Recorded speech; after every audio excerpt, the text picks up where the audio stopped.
ध्यान देना, Rymer टीमैन reaction.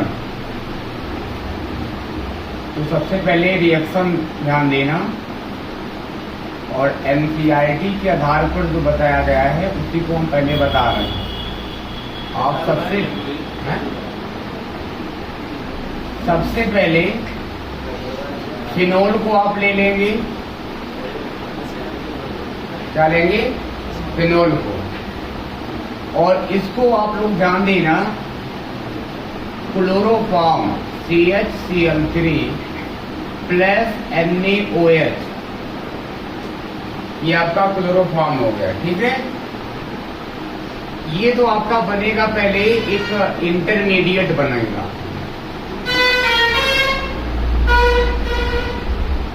पहले आपका बनेगा क्या? इंटरमीडिएट बन जाएगा। यहाँ हो जाएगा सोडियम, और ये आपका हो जाएगा यहाँ से CHCl2।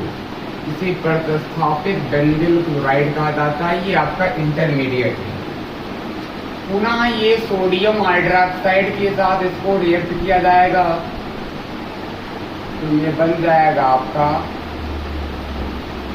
ONA प्लस माइनस, और यहाँ हो जाएगा आपका CHO। अब इसका एसिडिफिकेशन किया जाएगा। क्या किया जाएगा? एसिडिफिकेशन किया जाएगा, तो ये बन जाएगा आपका आर्थो बेंजल्डिहाइड बन गया। ये एनसीईआरटी के आधार पर आपका रायमन टीमन रिएक्शन हो गया। ठीक है, अब आप उसकी क्रियाविधि को समझेंगे, और क्रियाविधि द्वारा ये समझेंगे कि जो CHO है, क्योंकि आपको पता है कि जो फिनोल होता है, फिनोल आर्थो पैरा दैसिक प्रभाव को दिखाता है। आपको ये पहले ही बताया गया कि फिनोल क्या करता है? आर्थो पैरा दैसिक प्रभाव को प्रदर्शित करता है। तो यहाँ क्यों CHO आर्थो पर ही जुड़ रहा है, पैरा पर क्यों नहीं जुड़ रहा है? इसके भी कारण अभी आपको क्रियाविधि के आधार पर बता दिया जाएगा। ठीक है, तो अब ध्यान देना, ये तो रिएक्शन हो गया। क्या हुआ? ये रिएक्शन हुआ रायमन टीमन का नाम है। अब हमें इसकी क्रियाविधि सीखना है। क्या सीखना? इसकी क्रियाविधि को सीखना है। इसको मिटा दे रहे हैं। ठीक है, ये दांतना एक इंटरमीडिएट है, ये मध्यवर्ती दांतना। अब हम इसको मिटा रहे हैं। अब इसकी हम क्रियाविधि सीखेंगे। अब क्रियाविधि में देखो, अब आ जाते हैं इसकी मैकेनिज्म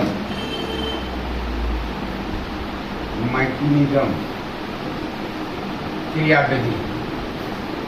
स्टेप की कोई विशेष आवश्यकता नहीं, वैसे आप बनाते चले। लेकिन सबसे पहले आप क्या करेंगे? क्लोरोफॉर्म ले लें, और क्लोरोफॉर्म की स्ट्रक्चर को ऐसे बना लें। Cl हो गया, फिर Cl हो गया, इसको ऐसा करें, Cl और फिर Cl, और यहाँ आपका ये हाइड्रोजन हो गया। ये Cl है, कार्बन ने इसकी देखो मेरी बात है ना, कार्बन और ये हाइड्रोजन। आपको पता है ये हाइड्रोजन क्या होगा? अम्लीय होगा। ठीक है, क्योंकि आपको पता है कि ये वाला हाइड्रोकार्बन क्या है, इस कार्बन पर कौन सा चार्ज आएगा? पॉजिटिव चार्ज आ जाएगा, क्योंकि Cl आपको पता है मोर इलेक्ट्रोनेगेटिव एटम होता है कार्बन की अपेक्षा। तो अब ध्यान देना, इसी को हम OH माइनस के साथ रिएक्ट कर रहे हैं। अब बताइए OH माइनस या कहाँ गया? क्योंकि आपको पता है रिएक्शन में NaOH दिया जाता है, और NaOH एक्वस है, जलीय है। तो NaOH एक्वस क्या होता है? जल में टूट कर क्या देता है? Na plus OH minus ion देता है। तो ये आपका OH माइनस आयन वहां से लिया गया, इसके लिए कोई डाउट नहीं होना चाहिए। अब देखो क्या करना है यहाँ पे। अब आपका बन जाएगा यहाँ से Cl, फिर Cl, फिर Cl। अब यहाँ देखो ऐसे माइनस चार्ज आएगा, क्योंकि ये इलेक्ट्रॉन इसी के पास चला जाएगा। ये आपका ये वाला कहाँ चला जाएगा? ये इसके साथ जुड़ गया, क्या बना लेगा यहाँ? ये आपका बन जाएगा यहाँ से वाटर निकल जाएगा। क्या निकलेगा बताओ? वाटर अलग हो गया, यानी ये प्रोटॉन ये इसके पास चला गया, वाटर निकल गया, बना क्या आपका CCl3 1 माइनस बना। क्योंकि ये इलेक्ट्रॉन एक्सेप्ट कर रहा है, तो इसमें नेगेटिव चार्ज लगाया गया। अब क्या हो जाएगा? ये आपको ये पता है कि जितने भी हेलोजन्स होते हैं, मतलब मान चलो क्लोरीन आपका, ये स्ट्रॉन्ग लीविंग ग्रुप होता है। क्या होता है? स्ट्रॉन्ग लीविंग ग्रुप होता है। अब इसको हम समझा दे रहे हैं बाद में। तो ये आपका बन जाएगा क्या, यहां से बन जाएगा CCl2 बन जाएगा, और इसके पास लोन पेयर आ जाएगा और Cl माइनस अलग हो गया। अब देखो जो CCl2 है ये क्या है? डाइक्लोरोकार्बीन है। क्या ये? डाइक्लोरोकार्बीन इसका नाम है। और आप देखिए कि इस कार्बन के पास कितने इलेक्ट्रॉन हो रहे हैं वैलेंस शेल में। आप देखिए 2 इसके साथ बनाया, मतलब कुल मिलाकर कितने होंगे? देखो इसको आप ऐसा भी कर सकते थे समझने के लिए, ऐसा लिख सकते हो, नहीं लिख सकते हो। तो देखिए 2 2 4 2 6। अभी इसका अपडेट कंप्लीट नहीं है ना, तो ये क्या हो गया? इलेक्ट्रॉन डिफिशियंट हो गया। ये इलेक्ट्रॉन से नहीं की तरह बिहेव करना शुरू किया। इसको आप क्या कहोगे? क्या कहोगे? डाइक्लोरोकार्बीन कहोगे। ये आपका हो गया। अब इसमें अगला आप जानना है, अगले स्टेप में क्या कर सकते हैं? देखो फिनोल आप लेना, क्या करना आपको है? फिनोल लेना है। आपने इलेक्ट्रॉन स्नेह को बना लिया। अब आप क्या करेंगे? देखो फिनोल आप लेते हैं, फिनोल को आप ऐसे लिख सकते OH माइनस के साथ NaOH। NaOH कहाँ से आया है? देखो OH माइनस कहाँ से आया? NaOH से ही आया है। इसको ऐसे नीचे लिख सकते हैं NaOH, तो उसको आप ऐसा लिखा दें। तो यहाँ का हाइड्रोजन ये आपका मूव होगा, तो बन जाएगा आपका क्या? फिनॉक्साइड आयन बन जाएगा। क्या बनेगा आपका बताओ? फिनॉक्साइड आयन बन जाएगा। ऐसा दिखा दीजिए, यहाँ निगेटिव चार्ज लगा दीजिए। अब आपको पता है यहाँ से भी क्या निकला हुआ? जल निकला। इसे लिख देते -H2O लिख देते, इसका मतलब जल निकल गया। अगर एरो के नीचे इसे माइनस करके लिखा जाता है तो समझ जाना क्या होता है? वो जल निकल रहा, मतलब जो भी यहाँ माइनस करके लिखा रहेगा इसका मतलब होता है निकल रहा है ना। अब क्यों क्या होगा? देखो ये फिनॉक्साइड आयन बन गया। अब आपको पता है इसका आप रेजोनेंस अगर यूज करते हो तो इस इलेक्ट्रॉन को आप यहाँ भेजते हो रेजोनेंस में, आप जानते हैं ऐसा होता है। तो आपका बन जाता है क्या? देखो यहाँ बन जाएगा डबल बॉन्ड O आ जाएगा, आएगा नहीं आएगा? और आपका यहाँ आप पता है हाइड्रोजन है, तो हाइड्रोजन है, यहाँ क्या आ गया बताओ? निगेटिव चार्ज आ गया। इसमें कोई डाउट हो बताना। ये आपका बन गया, एक ही बना रहे हैं। अब देखो अब क्या करेंगे? ये आपका क्या हो गया? न्यूक्लियोफाइल हो गया ये कार्बन, और ये CCl2 है आपका आंसर। अब इस CCl2 को आप ले लें, ये इलेक्ट्रॉन से नहीं है, ये इस कार्बन से अटैक कर लेगा, तो आपका बन जाएगा यहाँ से डबल बॉन्ड O, फिर यहाँ आपका हाइड्रोजन, यहाँ आपका CCl2। क्या हो गया बताओ? CCl2। अभी भी कार्बन कितना बॉन्ड बनाया? 3। तो अभी भी यहाँ क्या करना पड़ेगा? निगेटिव साइन लगाना पड़ेगा। क्या लगाना पड़ेगा? देखो इसको थोड़ा सा ध्यान देना। यहाँ ऐसे ही आप निगेटिव चार्ज ऐसा कर सकते हो, ये निगेटिव चार्ज कर है, ठीक है। बाकी जगह आपको पाई बॉन्ड ऐसे लगा देना। ये आपका बन गया। अब उसके बाद देखो क्या किया गया, यहाँ आपका डबल बॉन्ड है और ये आपका हाइड्रोजन है, ये आपका हो गया CCl2, यहाँ नेगेटिव चार्ज आपका है, ये डबल बॉन्ड है, ये डबल बॉन्ड है। अब आपको क्या करना है? अब आपको यहाँ लगा देना IMPE लगा देना है, जिसे कहते हो इंट्रा मॉलिक्यूलर प्रोटॉन एक्सचेंज करा देते हैं। तो ये वाला प्रोटॉन हम यहाँ जोड़ दे रहे हैं, ठीक है। तो आपका यहाँ से बन जाएगा डबल बॉन्ड हो, ये बन जाएगा CH। तो देखो यहाँ से मेरी बात थोड़ा सा ध्यान देना, जब ये प्रोटॉन यहाँ चला जाएगा तो इसका इलेक्ट्रॉन यहाँ जाएगा, डबल बॉन्ड, ये इलेक्ट्रॉन यहाँ चला जाएगा। तो इसको आप ऐसे यहाँ से नेगेटिव चार्ज कर लेना और यहाँ CH Cl2 बन गया, यहाँ डबल बॉन्ड यहाँ, ठीक है। ये अब आपका बन गया ना ये। अब क्या करोगे? देखो अब ये जो आपका बना हुआ है, अब इसका क्या करा देना? अब इसको आप पुनः 2OH माइनस, अब देखो ऐसा करके लिख देना, ऐसे ऊपर लिख देना 2OH माइनस, और ऐसे कहाँ से आया ये 2HO माइनस, NaOH से आया, लिख सकते नहीं, कहते हटाए रखो, कोई दिक्कत नहीं है, ठीक है। अब आपको क्या करना, देखिए ऐसे पुनः, अब यहाँ आप O1 माइनस करते रहो, यहाँ आपका हो जाएगा CH, फिर OH हो जाएगा, फिर यहाँ आपका OH हो जाएगा, हो गया, नहीं हुआ बताओ। और आपका क्या निकल गया बताओ, 2Cl माइनस अलग हो गया, कितना हुआ 2Cl माइनस, और यहाँ आप रिंग लगा देंगे थे, ठीक। और आपको ये बार बार बताया भी जाता है कि जब एक ही कार्बन प्रमाण से किसी भी ऑर्गेनिक कंपाउंड, अगर एक ही कार्बन प्रमाण से 2 हाइड्रोक्सिल जुड़ जाता है तो क्या जाता है, वो अनस्टेबल हो जाता है।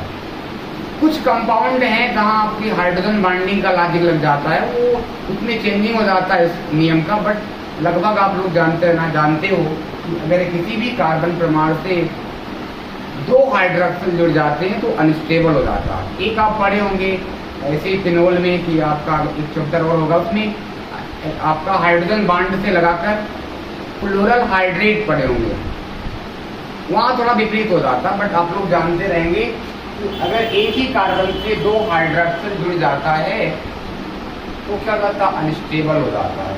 अब देखें, अब इसी को हम वहां लिख देते हैं,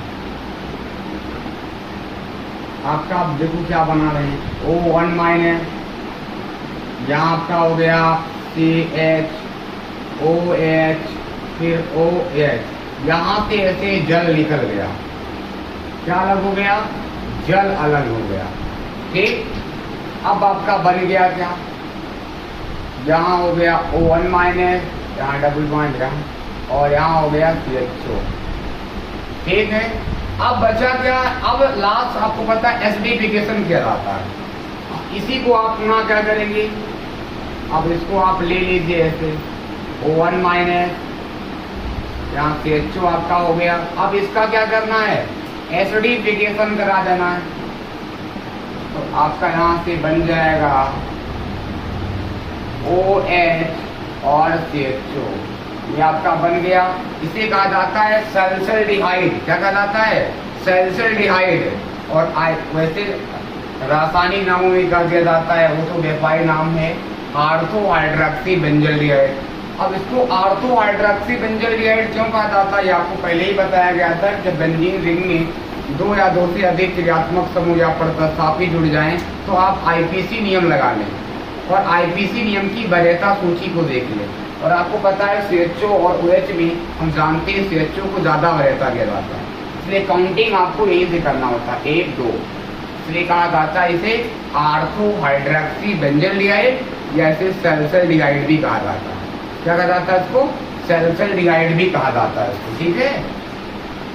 अब देखिए आपका कंप्लीट हो गया। अब एक बार पुनः इसको समझना, हमने क्लोरोफॉर्म लिया, इस क्लोरोफॉर्म का जो हाइड्रोजन है ये एसिडिक है, ये NaOH का जो OH माइनस था उससे रिएक्ट किया तो आपका जल मूव कर दिया, और आपका बन गया ये ऋणायन एक बन गया CCl3 का।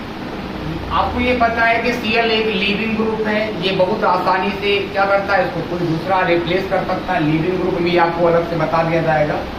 तो आपका बन गया क्या, डाइक्लोरोकार्बीन बन गया, और Cl माइनस अलग हो गया। अब क्या करेंगे, फिनोल को पुनः NaOH का OH लेकर रिएक्ट किया गया, तो यहाँ का प्रोटॉन इसके साथ वाटर मॉलिक्यूल के रूप में निकल गया, और आपका बन गया फिनॉक्साइड आयन।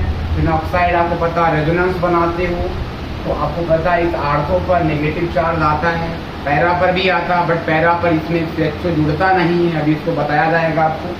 तो ये आपका यहाँ नेगेटिव आ गया, और ये डाइक्लोरोकार्बन इलेक्ट्रॉन इसमें ही हो गया, ये न्यूक्लियोफाइल हो गया, नाभिक में हो गया, ये इसके साथ अटैक कर दिया, तो यहाँ आपका ऐसा जुड़ गया। आपको पता हाइड्रोजन पहले से होता है, यहाँ भी देखो कार्बन 3 ही बांड बनाया था, तो यहाँ नेगेटिव चार्ज लगाया गया, ठीक है। अब देखो क्या होता है, अब इसी को आप क्या करा रहे हैं, IMP का मतलब होता है इंट्रा मॉलिक्यूलर प्रोटॉन एक्सचेंज होता है, ठीक है। तो इसका चेंज कराया गया, इस प्रोटॉन को यहाँ कराया गया, तो ये वाला इलेक्ट्रॉन यहाँ गया, ये इलेक्ट्रॉन ऊपर चला जाएगा, तो आपका बन गया ये वाला कंपाउंड। और पुनः इसको NaOH के 2 NaOH के OH माइनस को हमने लिया, तो आपका पता है यहाँ से दोनों सीएल रिप्लेस हो गए और क्या जुड़ गया, हाइड्रोक्सिल समूह जुड़ गया। ठीक है, अब आपको पता है कि एक ही कार्बन से जब दो हाइड्रोक्सिल रहते हैं तो वो अनस्टेबल होता है, यहाँ लिख सकते हो अनस्टेबल। तो आपको पता है यहाँ से जल मॉलिक्यूल अलग हो गया, बन गया CHO बन गया। फिर लास्ट में इसका हम क्या कर दिए, इसका हम एसिडिफिकेशन करा दिए, मतलब इसका क्या कर दिया हमने, अम्ल से रिएक्शन करा दिया H+ से। ठीक है, तो आपका बन गया ऑर्थो हाइड्रोक्सी बेंजल्डिहाइड। क्या बन गया, ऑर्थो हाइड्रोक्सी बेंजल्डिहाइड बन गया। क्लियर, समझ गए ना ये। तो आपका ये पूरा एक रायमंड टीमन रिएक्शन था, इसको बना लीजिए। इसके बाद हम आपको बता रहे हैं क्यों जो आपका CHO है, क्योंकि हम जानते हैं कि फिनोल जो होता है वो आर्थो पैरा आदेशिक दिखाता है। तो जो CHO है ये आर्थो पर ही क्यों जुड़ा रहा है रायमंड टीमन में। देखो यहाँ ये मत काउंटिंग का है, सामने डबल बॉन्ड लग गया था। ठीक है, आपको ये अब जानना है कि CHO क्यों आर्थो पर जुड़ रहा है, क्यों पैरा पर नहीं जुड़ता है। जब हमें पता है कि फिनोल आर्थो पैरा दोनों दिखाता है, तो CHO को हम आर्थो पर क्यों जोड़ रहे हैं, पैरा पर क्यों नहीं जोड़ रहे हैं, ये भी हमें जानना जरूरी है। तो पहले इस रिएक्शन को बना लीजिए, इसको मिटा कर तब बताएं। ठीक है,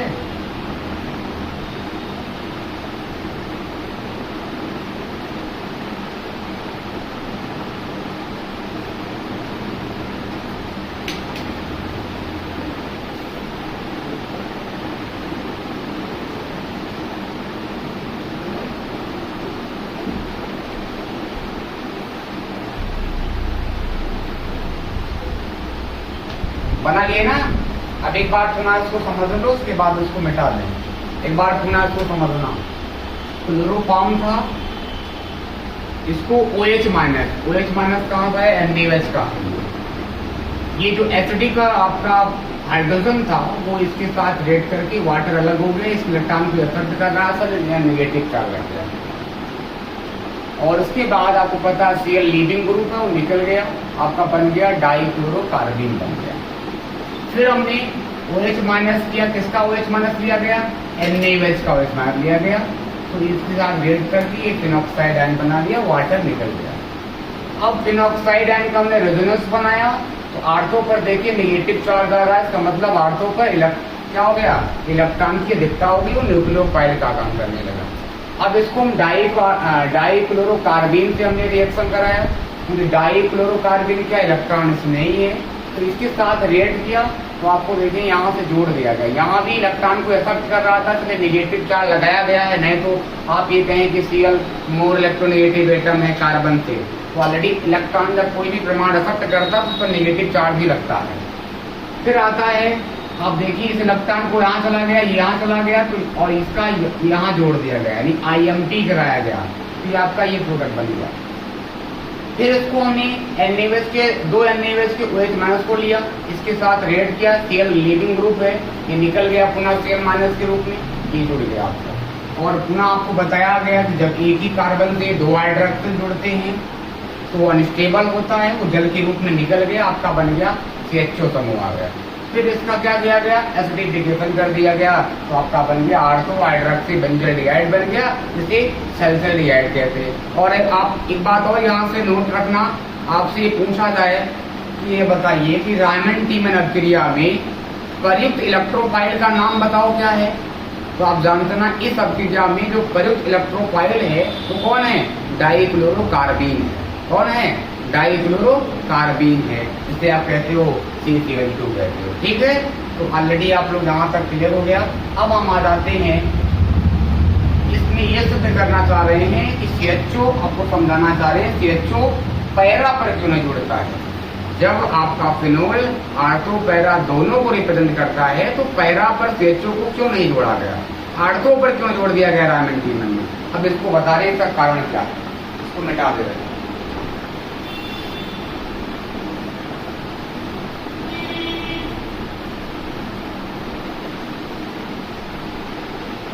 अब देखिए इसका कारण ध्यान देना, इसके दो कारण हैं। कितने कारण हैं, दो कारण हैं। पहला कारण है इसका ध्यान देना हाइड्रोजन बॉन्डिंग का। कौन है, हाइड्रोजन जन बॉन्डिंग का। पहला कारण क्या है, आप लिख सकते हो ड्यू टू हाइड्रोजन बॉन्डिंग, यानी इसके कारण में। ठीक है, तो अगर आपसे कहा जाए कि ये आर्थो पर ही क्यों जुड़ता पैरा पर, तो पहला ऐसा कारण होता है लिया जाता है ड्यू टू हाइड्रोजन बॉन्डिंग, मतलब हाइड्रोजन बंध के कारण भी ऐसा होता है। अब क्यों होता, कैसे होता, आप लोग समझने का एक बार प्रयास करना। जैसे एक बार बना, हम फिर से एक बार बना दे रहे हैं, इसमें देखो साइड रूप में से बना दे रहे हैं, ध्यान देना। फिनोल है, ठीक है, आप ऐसे क्लोरोफॉर्म और NaOH के साथ रिएक्शन करा दो, मान लो हमने 3 मोल ऐसे ले लिया, डायरेक्ट हम बना दे रहे हैं। अब तो आप देखिए ऐसे बनाया गया, इसको आप ऐसा लिख दें COH, फिर ऐसे लिख दें CHO लिखना है, तो आपको पता है डबल बॉन्ड O फिर H, ठीक है, ऐसा लिखते हो। बाकी से मतलब नहीं, आपको क्या निकलेगा, 3 NaCl निकलेगा, 2 मोल जल निकल जाएगा, तो आप लिख सकते हो। बाई प्रोडक्ट हमसे इससे मतलब हमें समझाना था कि क्यों आर्थो पर ही बन रहा है, समझाना हमें। तो देखें यहाँ इस ऑक्सीजन मोल इलेक्ट्रोनेगेटिव और इस हाइड्रोजन के बीच कौन सा बॉन्ड बन रहा है, हाइड्रोजन बॉन्ड बन गया। कौन सा बन गया यहाँ, हाइड्रोजन। हाइड्रोजन में कौन बना, इंट्रा बना, क्या बना, इंट्रामॉलिक्यूलर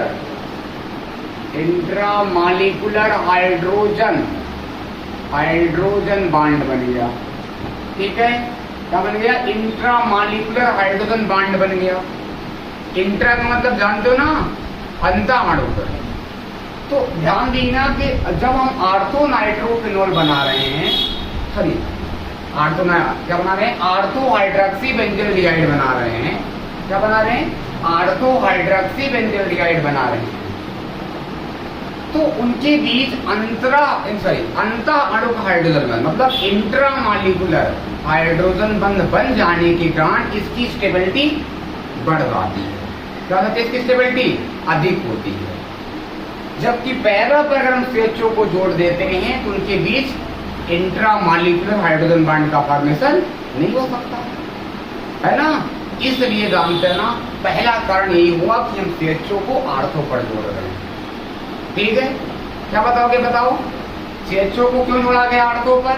पहला कारण आप बताएंगे क्योंकि इनके बीच इंट्रामॉलिक्यूलर हाइड्रोजन बॉन्ड बन जाने के कारण इसकी स्टेबिलिटी बढ़ जाती है। पहला कारण हो गया। ठीक है, हालांकि इसमें आपको एक कारण और इफेक्टिव कारण हम आपको बता रहे हैं, दूसरा आप ध्यान देना।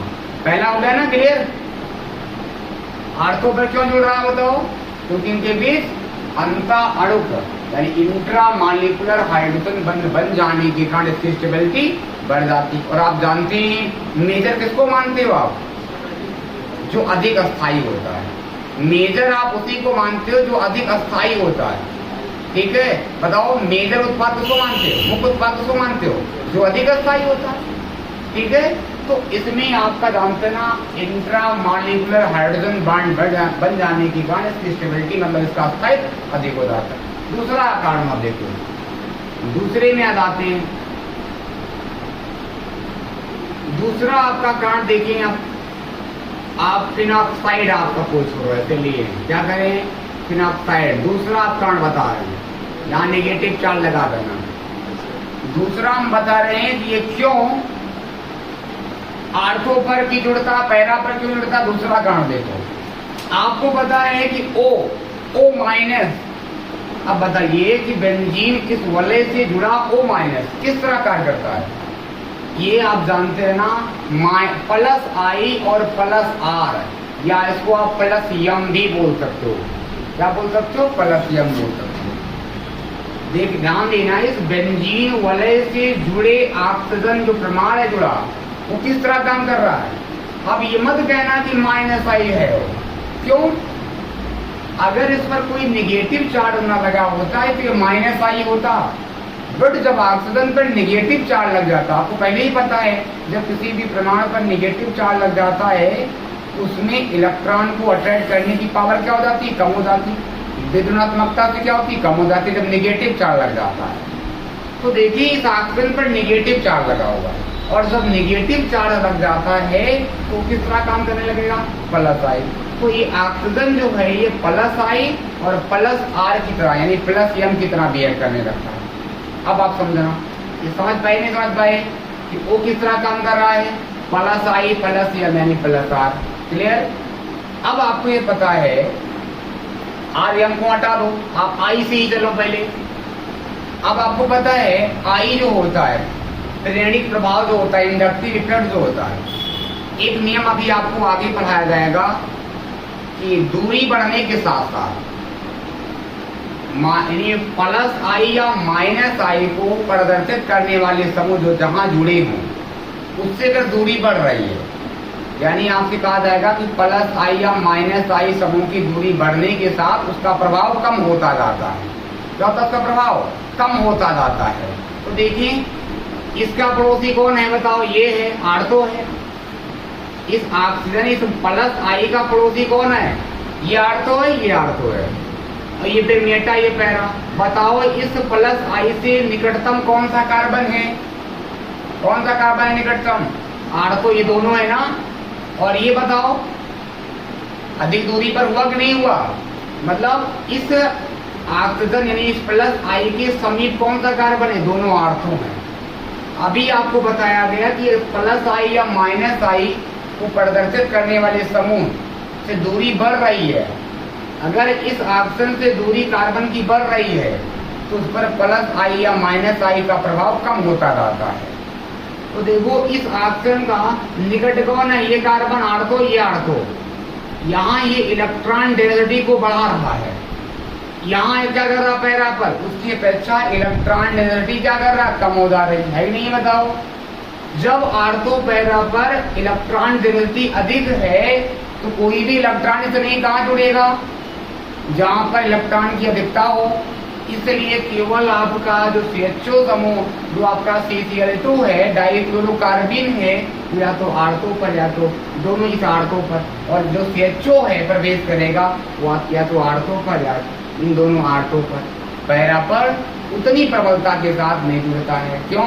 क्योंकि पैरा पर इलेक्ट्रॉन डेंसिटी आर्थो की अपेक्षा कम होती है। इस रीजन से दो रीजन हो गए, समझ पाएंगे? समझ पाए बताओ और फिर से समझाएं। अभी आपको बताया गया O माइनस प्लस आई है, प्लस आर है, यानी प्लस एम है। आपको ये पता है कि प्लस आई के निकट जो कार्बन होगा उस पर प्लस आई का प्रभाव अधिक होगा। दूरी बढ़ने के साथ प्लस आई का प्रभाव कम होता जाता है। तो प्लस आई का प्रभाव आर्थो पर इन दोनों आर्थो पर ज्यादा होगा, यानी इन दोनों आर्थो पर इलेक्ट्रॉन घनत्व को ज्यादा हो जाएगा। पैरा पर क्या हो जाएगा? उसकी अपेक्षा कम हो जाएगा। इसलिए आपका जो CHO समूह है वो केवल आर्थो पैरा पर ही रहता है, नहीं आर्थो पर ही रहता, पैरा पर नहीं रहता। क्लियर? तो दो रीजन है कि CHO को हम पैरा पर क्यों नहीं जोड़ते हैं, केवल आर्थो पर जोड़ते हैं। अब कॉम्पिटेटिव, बट ये एग्जाम में नहीं आता, ये आपको कभी किसी भी कॉम्पिटेटिव एग्जाम में बैठोगे, ठीक है, आज जैसे आपका नीट हुआ, IIT हुआ, या आपका उसके ऊपर जो भी एग्जाम है उसमें आ सकता, बस उससे पहले नहीं आएगा। अब ये हो सकता, जैसे एक जल्दी से इतनी और जोड़ देते हैं, जैसे सपोज करो अगर ऐसी कंडीशन बन गई, सपोज करो ऐसी मान लीजिए कंडीशन बन गई, यहाँ O73 कर दिया गया है। अब आपको अगर क्लोरोफॉर्म, अब आपको क्लोरोफॉर्म और NaOH के साथ रिएक्शन कराया जाए, ठीक है, अब इसको क्लोरोफॉर्म और NaOH के साथ कराया जाए और रायमंड डीमन लगाया जाए, तो आप बताइए CHO कहाँ जुड़ेगा? क्योंकि एक CHO पर क्या आ गया, मतलब एक आर्थो पर क्या आ गया? OCH3 आ गया। तो अब आपका CHO इस आर्थो पर नहीं जुड़ सकता है। क्यों? क्योंकि एक होता स्टेरिक इनहेंड्रेंस, मतलब त्रिविमीय प्रभाव कार्य करेगा। क्या करेगा? त्रिविमीय प्रभाव करेगा। ये क्या करेगा? उसको आने से रोक देगा आर्थो पर, तब जाकर आपका पैरा पर CHO जुड़ सकता है। पैरा पर कब जुड़ेगा CHO? जब आपको आर्थो पर कोई और प्रतिस्थापित जुड़ा है, तब जानते ना जब रायमंड डीमन लगाओगे तब आपका जो CHO होगा पैरा पर जुड़ेगा। ऐसी कंडीशन में अगर दोनों आर्थो पर कोई भी समूह नहीं जुड़ा है तो आप कभी भी रायमंड डीमन करोगे तो CHO आर्थो पर ही जुड़ेगा। बट अगर आपका आर्थो पर कोई दूसरा समूह आ गया है तब रायमंड डीमन लगाते हो तो पैरा पर CHO जुड़ेगा। इस बात को भी आप लोग नोट करना, ठीक है। ये कंपटीशन जो कॉम्पिटिटिव एग्जाम्स होते हैं उसमें आ सकते हैं, बाकी ऐसे नहीं आते। ठीक है, तो आपका पूरा रायमंड टीमन का मैटर क्लियर हो गया। तो रायमंड टीमन रिएक्शन क्या था, इसकी क्रियाविधि हो गई, इसमें CHO समूह क्यों आर्थो पर जुड़ता है, पैरा पर क्यों नहीं जुड़ता है, तो ये सभी आपको रीजन बता दिया गया। ठीक है।